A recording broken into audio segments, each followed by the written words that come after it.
ನಮಸ್ಕಾರ, ನಾನು ಸಿಂಧು. ಇವತ್ತು ಸನ್ಸೆಟ್ಟಿಂದ ಸ್ಟಾರ್ಟ್ ಮಾಡ್ತಾಯಿದ್ದೀನಿ ವಿಡಿಯೋನ. ಸನ್ಸೆಟ್ ಯಾಕೆ ತೋರಿಸ್ತಿದ್ದೀನಿ ಅಂದರೆ 2025ರ ಕೊನೆ ಸನ್ಸೆಟ್ ಇದು. ನಾಳೆಯಿಂದ 2026 ಅಲ್ಲ. ಸೊ ಸಂಜೆ ಆಗಿದ್ದರಿಂದ ಏನಾದರೂ ಸ್ನ್ಯಾಕ್ಸ್ ತಿನ್ನೋಣ ಅಂತ ಅನ್ನಿಸ್ತು. ನಾನು ಒಂದು 2-3 ದಿನದಿಂದ ಒಂದಷ್ಟು ರೀಲ್ಸ್ನ ನೋಡಿದ್ದೆ, ವೀಡಿಯೋಸ್ನ ನೋಡಿದ್ದೆ. ಆ ವಿಡಿಯೋದಲ್ಲೆಲ್ಲ ಇದು ಸ್ವೀಟ್ ಪೊಟ್ಯಾಟೊ, ಸಿಹಿಗೆಣಸಿಂದು ಚಿಪ್ಸು ತುಂಬ ಚೆನ್ನಾಗಿ ಬರುತ್ತೆ ಅಂತ ಹೇಳ್ತಾಯಿದ್ರು.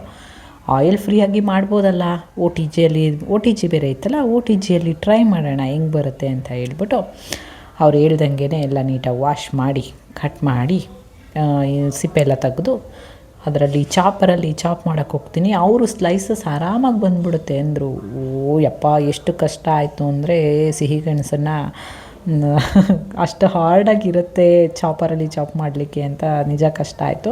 ಓಕೆ, ಅದು ಬೇರೆ ಥರ ಚಾಪರ್ ಇದ್ದಿದ್ದರೆ ಆಗ್ತಿತ್ತು ಅನ್ನೋದಕ್ಕೆ ಸಿಕ್ಕಾಪಟ್ಟೆ ಹಾರ್ಡಿತ್ತು. ನಾನು ಚಾಕುವಲ್ಲಿ ಕಟ್ ಮಾಡೋದಕ್ಕೇ ಸಿಕ್ಕಾಪಟ್ಟೆ ಎಫರ್ಟ್ ಹಾಕಿ ಕಟ್ ಮಾಡಿದ್ದಾಯಿತು. ಹೇಗೆಗೋ ಎಫರ್ಟ್ ಹಾಕಿ ಕಟ್ ಮಾಡಿ ಆ ಕಡೆ ಹಿಡ್ಕೊಂಡು ಈ ಕಡೆ ಹಿಡ್ಕೊಂಡು ಉಲ್ಟಾ ಹಿಡ್ಕೊಂಡು ಎಲ್ಲ ತಿರುಗಿಸಿ ಮಾಡಿದೆ. ಅದು ಕೊನೆಗೂ ಸ್ಲೈಸಸ್ಸು ಬರಲೇ ಇಲ್ಲ.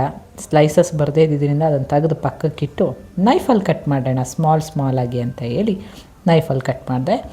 ನೈಫಲ್ಲಿ ಸ್ಮಾಲ್ ಪೀಸಸ್ ಆಗಿ ಕಟ್ ಮಾಡ್ತಾಯಿದ್ದೀನಿ. ಇದು ಏನಂದರೆ ಆನೆಸ್ಟ್ ರಿವ್ಯೂ ಕೊಡ್ತೀನಿ ನಾನು. ಇದು ಆ ಲಾಸ್ಟಲ್ಲಿ ಯಾವ ರೀತಿ ಇರುತ್ತೆ, ಟೇಸ್ಟ್ ಯಾವ ರೀತಿ ಬರುತ್ತೆ ಅಂತ ಹೇಳಿ.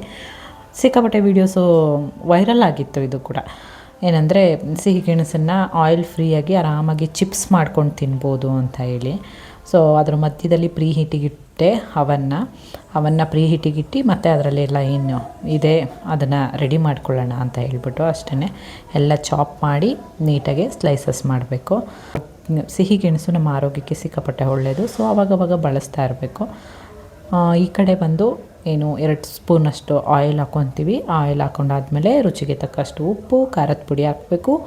ಚೆನ್ನಾಗಿ ಮಿಕ್ಸ್ ಮಾಡಬೇಕು.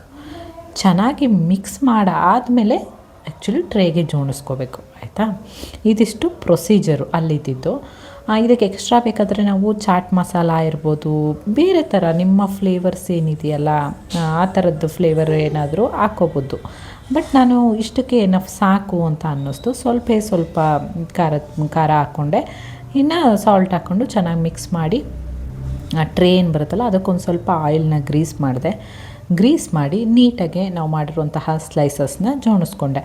ಈ ಸ್ಲೈಸಸಲ್ಲಿ ನಾನು ನೈಫಲ್ಲಿ ಕಟ್ ಮಾಡಿರೋದ್ರಿಂದ ಕೆಲವೊಂದು ದಪ್ಪ ಪೀಸಸ್ ಬಂದಿತ್ತು, ಕೆಲವೊಂದು ಸ್ಮಾಲ್ ತೆಳು ಪೀಸಸ್ ಬಂದಿತ್ತು. ಬಟ್ ಇಟ್ಸ್ ಓಕೆ, ಹೇಗೆ ಬರುತ್ತೆ ಅಂತ ನೋಡ್ತಾ ಇರೋದಲ್ವ, ನೋಡೋಣ ಅಂತ ಹೇಳ್ಬಿಟ್ಟು ಬೇಕಿಗಿಟ್ಟೆ. ಅವರು ಬೇಕಿಂಗ್ ಟೈಮ್ ಬಂದು 10 ಮಿನಿಟ್ಸ್ to 15 ಮಿನಿಟ್ಸ್ ಅಲ್ಲಿ ಒಳಗಡೆ ಆಗುತ್ತೆ ಅಂತ ಹೇಳಿ ಕೊಟ್ಟಿದ್ರು. ನಂದೊಂದು ಸ್ವಲ್ಪ ತಿನ್ನಿದ್ದಿದ್ದರಿಂದ ಸ್ಲೈಸಸ್ಸು ಒಂದು 2 ಮಿನಿಟ್ಸ್ ಎಕ್ಸ್ಟ್ರಾ ಇಡೋಣ ಅಂತ ಹೇಳಿ ಎಕ್ಸ್ಟ್ರಾ ಕೂಡ ಇಟ್ಟು ಬೇಕ್ ಮಾಡಿದ್ದೆ ನಾನು. ಎಷ್ಟು ಸಲ ಅಂದರೆ 2ರಿಂದ 3 ಸಲ ಬೇಕ್ ಮಾಡಿದ್ನಪ್ಪ. ತುಂಬ ಸಾಫ್ಟ್ ಇದೆ. ಫಸ್ಟು 15 ಮಿನಿಟ್ಸ್ ಆಯಿತು, ಬೆಲ್ಲ ಆಯಿತು. ಅದಾದಮೇಲೆ ತೆಗ್ದೆ ನೋಡಿದೆ, ಬಟ್ ಅದಿನ್ನೂ ಇನ್ನೂ ಗಟ್ಟಿ ಆಗಿರಲಿಲ್ಲ. ಮತ್ತೆ ಇನ್ನೂ 10 ಮಿನಿಟ್ಸ್ ಇಟ್ಟು ಬೇಕ್ ಮಾಡಿದ್ದಾಯಿತು. ಆ ಥರ 2 ಟೈಮ್ ನಾನು ಬೇಕ್ ಮಾಡಿದೆ. ಸೊ ಮೊದಲನೇದಾಗಿ ಆ ವಿಡಿಯೋದಲ್ಲಿ ಏನು ತೋರಿಸಿದ್ರಲ್ಲ ಆ ಟೈಮಿಂಗ್ಸ್ ಪ್ರಕಾರ ಆಗಲಿಲ್ಲ ಚಿಪ್ಸು. ಸೊ ಅದೊಂದು ಸಿಕ್ಕಾಪಟ್ಟೆ ಬೇಜಾರಾಯಿತು. ಯಾಕೆ ಕರೆಕ್ಟ್ ವಿಡಿಯೋ ಪೋಸ್ಟ್ ಮಾಡ್ಬೋದಿತ್ತೇನೋ ಅಂತ ಅನ್ನಿಸ್ತು.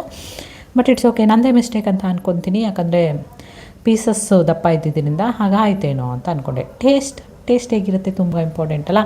ಇದು ರಿಪೀಟ್ ಬೇಕ್ ಮಾಡಿದ್ಮೇಲೆ ಬಂದಿರೋದು. ಆದರೂ ನೋಡಿ ಆ ಕ್ರಂಚಿನೆಸ್ ಬಂದಿಲ್ಲ. ಕೆಲವೊಂದು ತುಂಬ ಸಾಫ್ಟಾಗೇನೇ ಇದೆ. ಇನ್ನು ಕೆಲವೊಂದು ಬಂದಿತ್ತು ಕ್ರಂಚಿಯಾಗಿ, ಕೆಲವೊಂದು ಎಲ್ಲೋ ಒಂದೊಂದು ಮಾತ್ರ ಕ್ರಂಚಿಯಾಗಿ ಇತ್ತು, ಆಯಿತಾ. ಆ ಕ್ರಂಚಿಯಾಗಿತ್ತು. Okay, taste ನೋಡಬೇಕಲ್ವಾ. ಇಷ್ಟೆಲ್ಲ ಆದಮೇಲೆ ಟೇಸ್ಟ್ ನೋಡಿದೆ. ಸ್ವೀಟ್ ಪೊಟ್ಯಾಟೊ ಆಗಿರೋದ್ರಿಂದ ಸಿಹಿ ಇತ್ತು. ಉಪ್ಪು, ಖಾರ, ಸಿಹಿ. But taste okay. ಕೆಲವೊಬ್ಬರಿಗೆ ಸಿಹಿ ಇದ್ರೂ ಇಷ್ಟ ಆಗುತ್ತೆ. ಬಟ್ ಆದರೆ ಇದೇನಾಗಿತ್ತು ಅಂದರೆ ಹಾರ್ಡಾಗಿತ್ತು ಸಿಕ್ಕಾಪಟ್ಟೆ. ಪೊಟ್ಯಾಟೊ ಚಿಪ್ಸ್ ಥರ ಸಾಫ್ಟ್ ಇರಲಿಲ್ಲ.